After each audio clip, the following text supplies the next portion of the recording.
আসসালামু আলাইকুম দর্শক শ্রোতা। কবে থেকে তাপমাত্রা কমবে জানালো আবহাওয়া অধিদপ্তর। দেখুন বিস্তারিত। বুধবার 1 মে থেকে তাপমাত্রা কমে তাপপ্রবাহের আওতা কমতে পারে বলে জানিয়েছে আবহাওয়া অধিদপ্তর।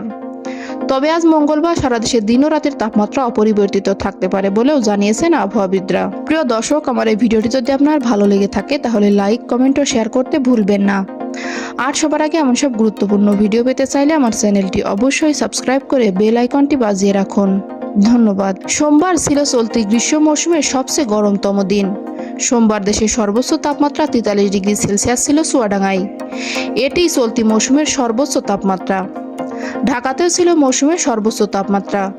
ঢাকায় সর্বোচ্চ তাপমাত্রা রেকর্ড করা হয়েছিল 40.5 ডিগ্রি সেলসিয়াস। দেশের বেশিরভাগ অঞ্চলের উপর দিয়ে বইছে মৃদু থেকে অতি তীব্র তাপপ্রবাহ।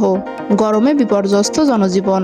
আবহাওয়াবিদ মোহাম্মদ শাহিনুল ইসলাম জানান, মঙ্গলবার সকাল 9টা থেকে পরবর্তী 24 ঘন্টায় চট্টগ্রাম ও সিলেট বিভাগের 2-1 জায়গায় অস্থায়ীভাবে দমকা বা ঝোড়ো হাওয়া সহ বৃষ্টি বা বজ্রসহ বৃষ্টি হতে পারে।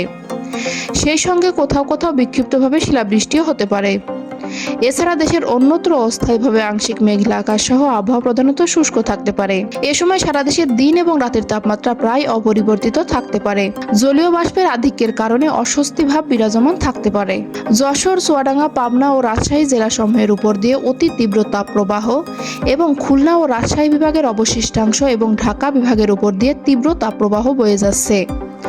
ময়মনসিংহ জেলা সহ বরিশাল, রংপুর ও চট্টগ্রাম বিভাগের উপর দিয়ে মৃদু থেকে মাঝারি ধরনের তাপপ্রবাহ বয়ে যাচ্ছে এবং তা অব্যাহত থাকতে পারে বলেও জানান তিনি। বুধবার ও বৃহস্পতিবার সিলেট ও চট্টগ্রাম বিভাগে বৃষ্টি বাড়তে পারে। সারা দেশে দিনের তাপমাত্রা কয়েক ডিগ্রি কমতে পারে। বিরাজমান তাপপ্রবাহের তীব্রতা কমতে পারে এবং কিছু কিছু জায়গা থেকে তা প্রশমিত হতে পারে বলে জানিয়েছে আবহাওয়া অধিদপ্তর।